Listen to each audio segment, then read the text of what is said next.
Francesco Veneziano è una persona, un comune mortale come tutti, che si diverte a fare musica, a scrivere, a comporre canzoni, per tirare fuori parti di sé, concetti, idee, stati d'animo e condividere con gran parte della gente tutto ciò. Il fuoco lento. La situazione musicale odierna penso sia abbastanza chiara. L'industria musicale è spinta da anni dai giovani, dai consumatori di musica che sicuramente non hanno un gran background. Penso sia abbastanza chiara, ciò che sentiamo in radio, in tv, è l'emblema di quella che è la situazione musicale odierna. E ho detto tutto.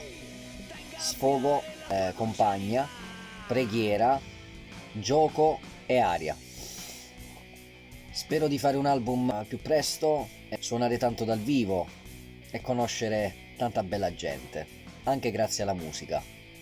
Divertitevi senza aspettarvi nulla. La musica non deve essere un'ossessione, ma una valvola di sfogo, senza crearvi troppe aspettative. Fatevi conoscere, questo sì, ma senza troppe aspettative. Mentre a quelli che partono con l'idea di fare musica per emergere e per guadagnare, consiglio di smettere e di fare altro. La musica prima di tutto è un gioco, è una compagna, una valvola di sfogo. Progetti futuri, tanta musica e rock and roll. Un bacio, un saluto a tutti coloro che